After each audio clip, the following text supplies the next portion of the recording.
Welcome, everybody, to the Across the Sky podcast, our Lee Enterprises National Weather podcast for you. As we do every week, we have our all-star cast of meteorologists, except for one who's coming soon. All across the country, we have Matt Hollander in the Midwest. We have Kirsten Lang in Tulsa. Sean Sublett should be joining us for the second half of this podcast.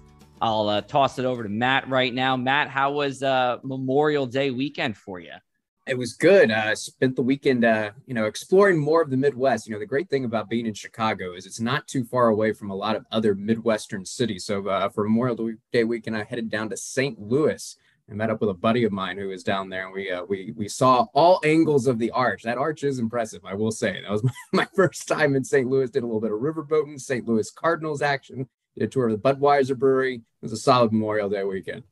I've been to the Arch once. We were driving from New Jersey to my dad's friend's place in Kansas, and we stopped at the Arch. And I do remember it was being big. I was also like maybe 9 at the time. But yeah, Arch was pretty cool. Kirsten, have you seen the Arch before? I have. I drove past it one time when I was moving from Knoxville, Tennessee to Denver, Colorado.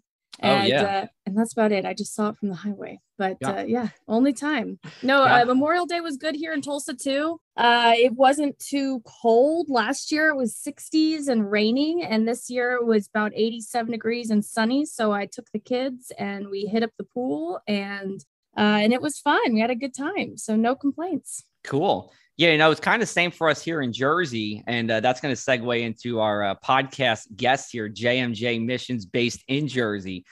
Last year's Memorial Day weekend was almost horrible.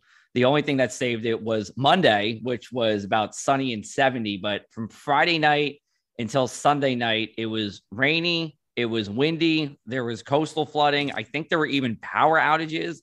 It didn't stop people from going to the shore, though. There was still a ton of people there, and it was no different this weekend. So what I'm going to do is I'm going to toss it over to Anthony McCulloch real quick. He is with JMJ Missions, but he actually also graduated with me from Rutgers. So, Anthony, you remember last Memorial Day weekend weather-wise? So it's funny you were just mentioning that, Joe. I was going to ask you if you knew that from memory or if you had to look that up, because I have no recollection of last Memorial Day. Then again, I don't know what I ate for breakfast. So I vividly remember it because it was just that awful. In fact, at Atlantic City International Airport, I'm going a little in the weeds with this, but just follow with me. It was actually the coldest Saturday and Sunday stretch between Memorial Day weekend to Labor Day weekend in its recorded history. And that goes back to 1947.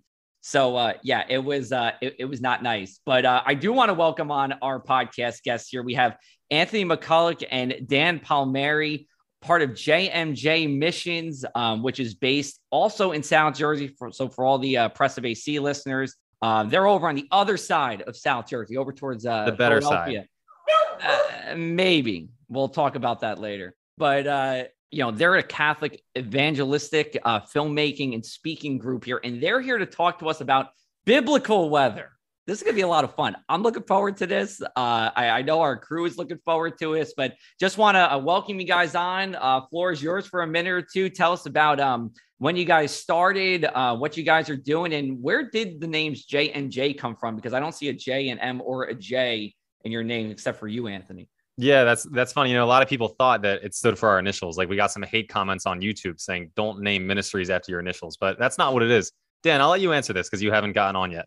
Well, again, thanks guys so much for having us on. We're so happy to be on. It's a pleasure to be hearing you guys and to join you. So JMJ came from the initials for Jesus, Mary, and Joseph, Holy Family. And again, we've gotten a lot of hate, people saying, you shouldn't be naming yourself, naming ministries after yourself. That's ridiculous. You're full of yourselves. We're like, it's not our initials, dude. It's just, it's like, kind of what we're all into. So that's how that came about. We actually got the idea from a very famous Catholic bishop who was on he was like the number one show on ABC. It was a long time ago. It was like the 1950s and 60s. Not that would ever happen today. But he was, his name was Fulton Sheen. He was like a really famous preacher on TV. And he reached millions of people through internet, or not through internet, my goodness, through radio and through TV. So we're thinking, why don't we try to reach as many people as we can with that positive message encouraging message using what we have today, which is so much more than in the 50s and 60s. So we kind of do things. Our motto is by all means, one soul at a time, by all means necessary. And so we try to get out there on, we've been on the radio a couple times. We've been, we have a podcast, YouTube channel, all social media. Anthony runs the social media. You can talk about that for a second, Ann, if you want. Yeah, sure. I mean, I've run the Instagram and the TikTok, and the YouTube we kind of all collaborate on, but the YouTube is like in a little bit of a hiatus right now. So our TikTok and Instagram is doing pretty well. Gotcha. I love the TikToks. Oh yeah, me too. And one thing I think Dan forgot to mention is that Fulton Sheen, when he would be on TV for millions of people, he would write in the corner JMJ, and that stood for Jesus, Mary, and Joseph. So it was always in the corner of his chalkboard. And actually, Joe, I used to write it on my exams at Rutgers. I would put it in the corner up the top. And then like a lot of like the Ukrainian calculus professors would like ask me what that meant. And I was like, oh, it means Jesus, Mary, and Joseph. And they would just go, oh, cool. It might work for the Ukrainian professors, right? That's true. Yeah. The Calc 2 professors. Yeah. So Anthony, I want to ask you, and then we're going to let's start diving into some of our biblical weather events here. We did graduate. You were a year older than me from Rutgers with a meteorology degree. What was your favorite moment at Rutgers besides winning the foam hockey championship with me? That's, Joe, that was my favorite moment at Rutgers. Was it? Okay. The foam, that was intense. We took that seriously. I still have the t-shirt.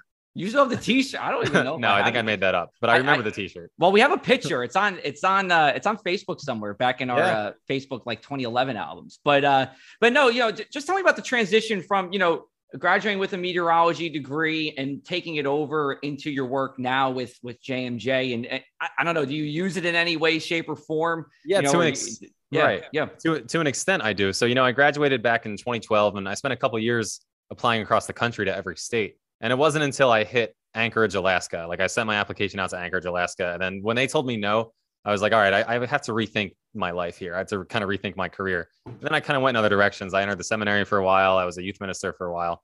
And, because I was always into my faith at this time. Like actually starting in college is when I got into my faith. So I always had that love for it. But what I didn't realize is that while I was at Rutgers, I was practicing my camera presence. And I was in front of the camera giving the forecast. I was on the radio up there a couple of times. People told me I had a good radio voice and stuff like that. So I was kind of cultivating those skills. And now I kind of utilize them in the means of making videos or being a speaker at a retreat, like a keynote speaker. So it's not exactly for the weather, but it's skills that I got because of the weather. Gotcha. Yeah. I mean, the speaking skills you have, in front of a camera or radio definitely translates over. So what we want to do today is a couple of different things. We're going to talk about a variety of different events. But first, and I don't know if you guys are going to do this separately or together, I want to know your Mount Rushmore of the top biblical weather events, either testament, old or new. All right. That sounds good. Do you want us to do like all four, or do you want to like one of Dan's, one of mine, and then... Oh, well, you know what? Why don't we do them? You can just list the four. Dan can list the four, and then I want to get into the weeds of each event and why they're so high up on you guys' list. So we'll do the quick readout first, and then we'll dive into them. All right, Dan, you go first. Oh, great, thanks. Just punts immedially. Yeah. All right. So of course, I think everybody knows this one. Everyone thinks about this when they think about the Bible, but the flood, Noah's Ark, of course, classic. Honestly, it's the thing that fascinated me about that. I mean, there's all kinds of like theological things and reasons why that happened and that you can go into metaphors behind it. But the interesting thing that fascinated me was that I found in almost every ancient religion, or at least major religion, there is like an old flood story.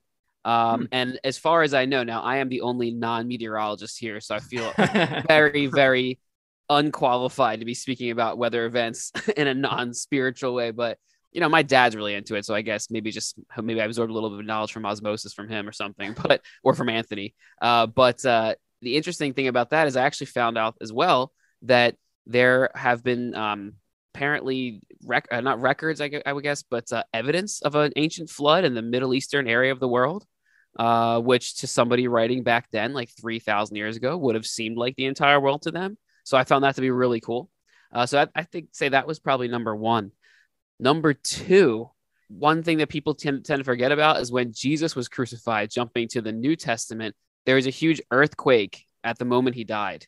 It said the sun got dark. Well, the sun got dark. The sky got dark. There was thunder. There was all kinds of commotion. And then there's a gigantic earthquake. And then it says the veil in the temple of Jerusalem split into two, which symbolizes like the separation between God and people is done because Jesus has like, bridged that gap, which is pretty cool. So that is really interesting. Kind of spooky too. Oh man, number 3. I would say Jesus sleeping in the boat with his apostles, and there's a huge storm. And oh my gosh, you read that story, it's kind of another kind of spooky one. I believe it's at night. There's a gigantic storm. The apostles are in a boat with Jesus. They think they're all going to die, and they're like, "Dude, you gotta get Jesus. Like he's got to save us." And they find out that he's just sleeping in the bottom of the boat, just like taking a nap. Kind of boss, if you ask me. I don't know. Just goes to show how much faith he's got, I guess, in God the Father. And so you keep reading, and like they wake him up, and he's like almost annoyed that they woke him up. Like, I was trying to take a nap here, and they're like, "Yeah, we're gonna die." And he's like, all right, you need to have more faith. And he immediately calms the storm. So that's a pretty neat one too. And number 4, a little after Jesus, the apostle Paul is out spreading the message of Jesus in the book of Acts, and he's on a ship. And he gets this weird feeling from God saying this ship is about to go down, because he just kind of boarded as a servant on the ship in the Mediterranean. And he gets a feeling this ship is about to go down because people have committed lots of sins on this boat. And he says to like the first mate, he's like, this ship's going to go down. You better be careful. And it says the first mate just straight up ignored him. It was just like, whatever, man, I don't really care. And was paying more attention to the captain and just kind of getting in good with the captain and impressing him. And then all of a sudden this gigantic storm comes, another huge tempest, and they're about to die. And it's lasting for like over a day. And the whole crew is petrified and unloading all the cargo. And then Paul says, you know what? It's fine. I got this. And he prays really hard. And then he abandons the ship. And then the ship does not, I believe their lives are all spared. I can't remember if the ship sinks or not, but their lives are all spared because of his prayers. And people don't usually know about that storm in the Mediterranean that is mentioned. That's probably my 4. I think almost all of them have to do with water. Okay. So, that's why. So we have 1 Old Testament and 3 New Testament ones in that one here. Oh, good catch there, Joe. Oh, thank you. So Matt and Kirsten, here's my question. Do we want to count the earthquake as a weather event? Well, it is a natural disaster. Okay. And apparently there was a darkening of the sky, correct? That was part of it. So it wasn't just that the ground was shaking, but the sky changed as well. If there's anything involving the sky, if that was a part of it, then I think it counts. All right, we're counting. I agree, Matt. There we go. Okay. All right. Kirsten's nodding on the Zoom. It looks like we're on board here. We're going to take a little bit of a break here, and then we'll come back. We'll hear Anthony's top 4. Then we're going to dive into some other topics here. So you guys are listening to the Across the Sky podcast. We are back with the Across the Sky podcast, brought to you by Lee Enterprises, heard all across the country. We have meteorologist Matt Hollander in the Midwest, meteorologist Kirsten Lang in Tulsa. I am here in Atlantic City. Sean Sublett has not joined us yet. He's going to try to join us here at the end. Well, I'm having a good time, at least. I think we all are, talking about biblical weather here. So we have Anthony McCulloch, Dan Palmieri from JMJ Missions, based here in Jersey. We're doing Mount Rushmores of top biblical weather events. So Dan had 1 Old Testament, 3 New Testaments. We'll see if Anthony has the same blend. Anthony, all you, my man. All right. Well, first I want to say, Dan, that was a good 4. I never even knew the story of Paul with the ship. That never heard that before in my life. So that was awesome. But my top 4, it's funny. I actually wrote 5 because I knew that Dan was probably going to write Noah's Ark.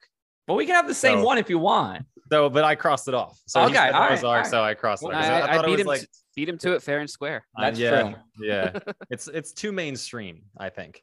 No pun intended. I understand. You're like a hipster. You're like exactly. Yeah. You know me well. All right. So my number 1 is, I don't know if you guys know the story of Job, but Job was this dude who had everything. He had a big family, he had a lot of cattle, and he was very close to God. And, Satan goes up to God and says, your servant Job is only good because he has everything. So God's like, this is a good point. So God allows Satan to kind of inflict suffering on him, and he loses everything. But the way that he lost everything was through a couple weather events. So he had a bunch of sheep, all kinds of animals out there on the farm, and just lightning just took him out. Like there were just a bunch of lightning strikes, just zapped all of his sheep, and his sheep were dead. And then he still had his family, but God sent like a huge windstorm. And I think it says in scripture that it I forget what word it uses, but it basically hit all four corners of the house at the same time. And the house collapsed on itself while his family was eating dinner while he was outside. So like in a matter of a day or something like that, he lost all of his animals and his family, and it was due to weather. But this is deeper too, because he still praises God. He grapples with God. So it's not just all like a doom and gloom story. It's a pretty cool story. My number 2 is the 10 plagues, but the one plague that I chose was hail, which I thought was pretty cool because there's locusts in there. There's like the river turning into blood. But I thought hail was the coolest because whenever it hails here, I just get excited. It's very rare. It's probably like maybe once every 3 years. I was going to say, it doesn't happen too often. For us, Matt and Kirsten have different stories, but that's true. You guys probably get some really big hail. Yeah, but we get like little like pea-sized hail. Although we did actually have an 1.5-inch sized hail somewhere in South Jersey this month, but that's this month. I missed. Yeah, it was this month. Geez, I can't remember exactly where, but anyway, go. Yeah, I missed that day. So I thought the hail was awesome, and then I would listen to some of your podcasts earlier, and I think there's someone on your team that studies how people react to weather. Yeah. So is that true? Yeah. Yeah, we did that as one of our podcast episodes. I believe it was 2 back. Yeah. And the reason I bring that up is because, like Moses warned them. They're like, it's going to hail. And they were like, yeah, whatever. And then boom, it hailed. And everyone who was outside in the hailstorm died. So the next one, my number 3, is Pentecost. So at Pentecost, that's when, Jesus ascended into heaven on Ascension Thursday. He says that his advocate is going to come soon. So he's going to send his advocate. Of course, that's the Holy Spirit. So the apostles had to wait 10 days. 10 days go by. They're waiting in the upper room of the building. And then the Holy Spirit makes his presence known through a strong driving wind. So I don't know if you know that feeling, like when the windows are open in the house and then it's just a huge gust of wind and like there's papers going all over the place. That's kind of what the apostles experienced. So the strong wind came in, and also they got the gift of tongues of fire that kind of went over their heads. So I don't know if you want to count that as weather, but that's pretty cool. Tongues of fire. Yeah. That's fine. And then number 4, my last one, I have a classic: Moses parting the Red Sea. Oh, during his exodus from Egypt, and that one's self-explanatory. That is. I mean, hold on there. Is that a weather event, or is that Moses just doing some pretty cool stuff? See, I'll let the meteorologist answer, but before I was thinking that, but then I was thinking of like hurricanes, because the hurricanes, we have to take into account the ocean temperature. So that's not, I know this wasn't a hurricane, but that's my weak attempt. But I'd like to see what the meteorologists think about that. I mean, my thought is, I don't know if I can name 4 off the top of my head, so I'll let it count. Although it's similar to the earthquake. The earthquake did have the darkening sky to go with it. I like you, Anthony, so I'll let it slide. How about that? I appreciate it, Joe. Yeah. I see a storm surge angle there. I mean, when, of course, the sea was parted, but then it came crashing down. And there was this massive surge of water, storm surge. Yeah. Also maybe talk about tsunami, another natural disaster. So it passes for me. That's a thinking man right there. I like Matt's angle. I think that's a good angle. I think the storm surge thing, it works. I say we'll check it off. All right, we'll check it off. So, Anthony, what do we have? 3 Old Testament, 1 New? Is that what we have? Exactly, which was the opposite of Dan, I think. All right, we're gonna have to put this up for a vote. Maybe we'll do a Twitter poll or something. Which one do we like better, Anthony's or Dan's? But that was awesome, guys. That was great. I appreciate you guys digging into this. I mean, weather's all around us, right? So Bible's included in that. Exactly. It was an excellent topic idea out of you too. Everybody has great ideas. This was just one of my great ideas. But so I had a couple that I wanted to toss your way, and they all have to relate with Revelation, because I'm thinking, there's a lot of what's the word I'm looking for, like apocalyptic kind of stuff that happens here. So, there's 2 verses that I thought were applicable here. One was Revelation 16, and then verses 8 and 9, and it's a little long, so I'll kind of paraphrase here and pick out some points. But the 4th angel poured out his bowl on the sun, and it was allowed to scorch people with fire. They were scorched by the fierce heat, and they cursed the name of God who had power over these plagues. So I'm thinking like the ozone, the ozone layer kind of going away, burns people up. That was one I had. And then the other one I had also in Revelation, and we talked about hail, 16 verse 21 here, and great hailstones about 100 pounds each fell from heaven onto people, and they cursed God for the plague of hail because the plague was so severe. How about 100-pound hailstone? That is bigger than New Jersey hail for sure. That is definitely big. That might be Oklahoma hail. Is that what they get out in Tulsa, out there in Tulsa, Kirsten? It's close. It's close, but not quite. Okay. All right. So those are just my 2 cents. I don't know if you guys have any reaction towards that, but that was that was what I had in mind as I was researching. Those are good. I like Revelation. I don't understand it very well, but I think those are 2 great choices. Gotcha. It's funny, if Anthony did understand it, he'd be like pretty much telling everybody he's Jesus himself. It's funny because a lot of theologians will say that like we don't even know what Revelation means, and we won't know until it starts to happen, fully. We have bits and pieces of what it means, but very interesting. I actually had a question for you guys that I want to throw back at you. Okay. The idea of a gigantic flood or maybe a hurricane that's strong enough to whip the sea up into a frenzy. Are these possible events, like theoretically speaking, in a meteorological sense, if I'm saying that correctly? You got it. Or do we have to chalk it up as just a straight miracle? I'll turn it over to Matt and Kirsten on that one. I think absolutely. I mean, it's always interesting to me to hear, these people talking about all these stormy conditions back thousands of years ago. I mean, people have been dealing with severe weather for years. Clearly, these things would not be discussed, hail and floods and storms and lightning, if they hadn't been around, and people were dealing with these things too. So absolutely. I mean, hurricanes have been around as long as people have been around. They've just, I think that's what a lot of these, storms were, these stories relating to these storms is talking about, is they're probably encountering hurricanes or at least some strong thunderstorms. Sometimes you can have just severe thunderstorms out at sea as well, not just over land. So that could be also the too. It may have not necessarily been a hurricane or a tropical storm, but sometimes thunderstorms themselves just develop out at sea or just offshore. And so people could have accidentally, especially when they didn't have the kind of forecast we did today, weather just occurred, and so I think people probably ended up in more dangerous situations more often than not because they didn't know the forecast. And so absolutely, I think there's absolutely a basis for all these stories that severe weather has been around as long as people have been around. And then severe weather, continues, and you look at some of these events that take place now and you think this has just got to be God's way of testing us. I mean, look at some of these massive tornadoes that come through, like in Joplin or in Moore, and it's one of those things where it just puts people through a test. It takes out entire towns and it'll just level them. And that's almost, when you hear about those types of things, it can almost seem similar to the things that you hear about in the Bible, where it's just something you can't even imagine. And the people that I didn't go out, I was never out there in those areas when those happened, but I've talked to people that did cover those, and they said that it's just something unlike you've ever seen before. And you have to imagine that, it's something that's been going on throughout the history of time, including, in biblical times. And they probably would they'd probably say the same thing about some of those events that took place and were documented in the Bible too. I'm thinking about the Red Sea. What could happen, it's kind of like a blowout tide, where like the wind, is so it's coming from the east on the Atlantic and then whips around to the west and it pushes it back. I bet you could probably get some kind of blowout tide-ish situation. It would have to be pretty severe and for a long time, but I don't know if you get 40 mile an hour offshore winds for a couple of days, might start really lowering the sea. What do you think, Anthony? I think it's possible. I agree. I definitely, because even when it says the sea parted, it said there was a strong east wind. It specifically. Oh, there we go. Yeah. So, yeah. I think it's all in the realm of possibility. Yeah. All right.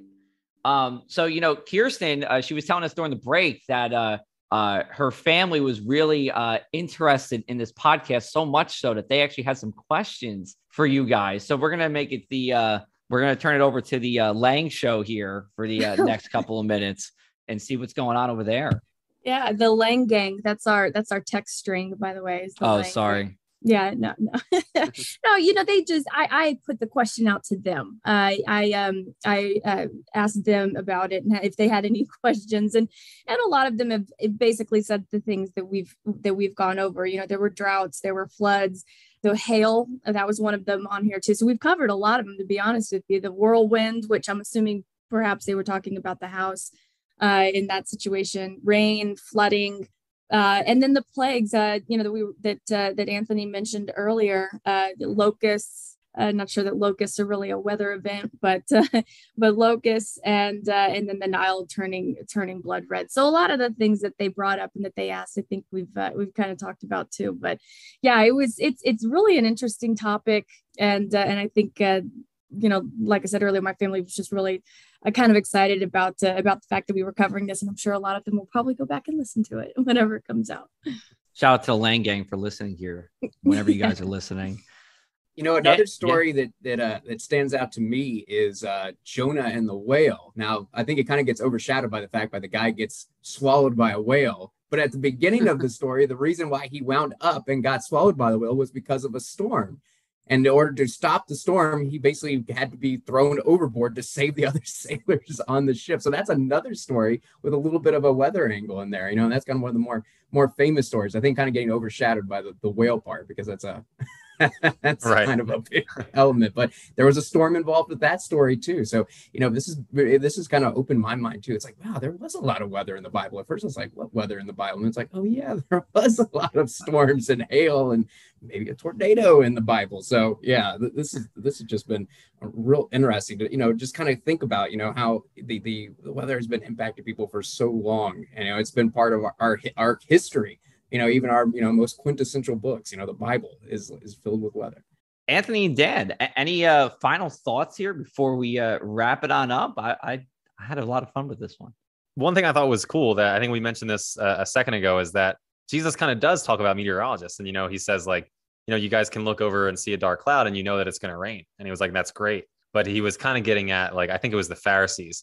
And he was saying with he didn't say this, I'm kind of paraphrasing. He was like, you can gauge the temperature, but you don't really know the temperature of your own soul. So he was kind of saying it's good to know all these things. And he was like, but we got to be aware of the sign of the times and what's happening within us as well.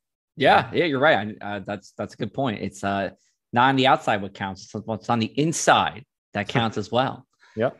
What's interesting about that is I was actually reading that today just in preparation for this podcast. And he says when you see a sky that's when a red sky at night, you say, oh, it'll be a really nice day tomorrow. And then when you see a red sky in the morning, you say, oh my gosh, we're in for some bad weather. And I thought that was funny because my grandpa used to always say that old adage, red sky at night, sailor's delight, red sky and morn, sailors be warned. I was like, oh my gosh, Jesus says the exact same thing as him. So he's got that wit and wisdom coming from him. I mean, why wouldn't he?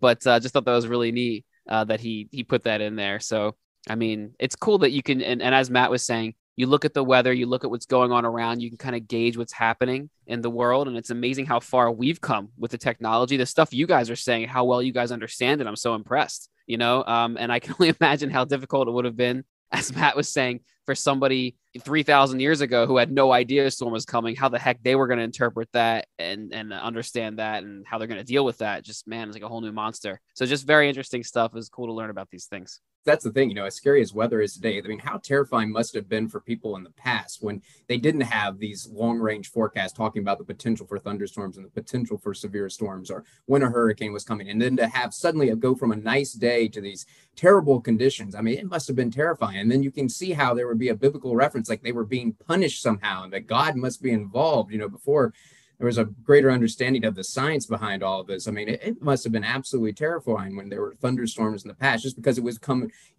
Nowadays we're prepared for it, and it can still be scary if you're in the middle of a severe thunderstorm. But when it happens unexpectedly, when you're not prepared for it, I mean, I can imagine why people would be writing about it afterwards, because it must have been a horrifying experience for them. Yeah, Matt, that's a great point, because when we're in a thunderstorm, I like to whip out the radar and I take a look at the DVZ.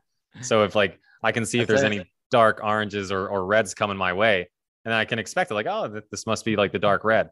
But if I didn't have that, I mean, you won't know when it's going to stop. So that's a good point. You think Moses would have had radar scope? Maybe. Maybe sonar. Sonar. Yeah, there you go. Sonar. I'll just say too, one more thing before we go, with the apostles, right? You had Andrew, Peter, James, and John. They were all fishermen. So they were pretty in tune with the weather as well. Right. They had to be. Yeah. All right. Well, hey, guys, this was a lot of fun. I'm glad we could hop on. And I know it was kind of short notice, too. So I appreciate you guys hopping on as quick as you could here. But JMJ Missions, that's the name of the group here. They're based in New Jersey, but you can definitely check out their podcast. How often does your podcast come out, guys? Twice a month. So bi-weekly. Yeah. Okay. So we got bi-weekly podcasts. You can find that wherever you get your pods. They're also on TikTok and Instagram. I think it's just at JMJ Missions, right, guys? Mm-hmm. Yeah, exactly. Just at JMJ. And Anthony, Dan, big fan of the pod. So it's great to have you guys on here. And we appreciate the time. Yeah, thanks so much, Joe. This was awesome. It was a lot of fun. And Matt and Kirsten, it was nice meeting you guys too. Hey, likewise. It was very interesting. Yeah, thanks, guys. Great meeting you, and awesome to be on here. We're going to take a quick break. We'll come back, we'll recap, and we'll send you guys on out of here. This is the Across the Sky podcast. Joe Martucci here, everybody. And that was fun. That was different. That was fun. When we were looking for a podcast topic, I thought of Anthony because him and I actually spoke on the phone a couple of weeks ago. And I was like, hey, I think we might have something here. So they were really willing to jump on and chat with us there. So you guys have to let us know. Do you like Dan's? He had 1 in the Old Testament, 3 in the New Testament. Or did you like Anthony's better, which was the complete opposite? 3 in the Old Testament, 1 in the New Testament. Matt, Kirsten, what do you guys think?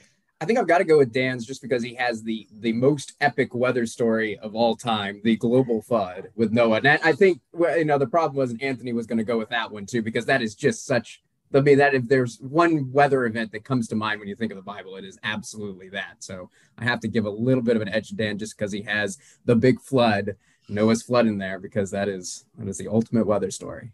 See, and I'm gonna go with Anthony because he kind of pulled some stuff out that we hadn't heard of, right? Or that I hadn't heard of.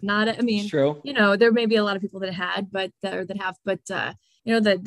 hail and the house and the wind from all 4 directions, all very, very neat and kind of unique stories. So, but they were all good all around.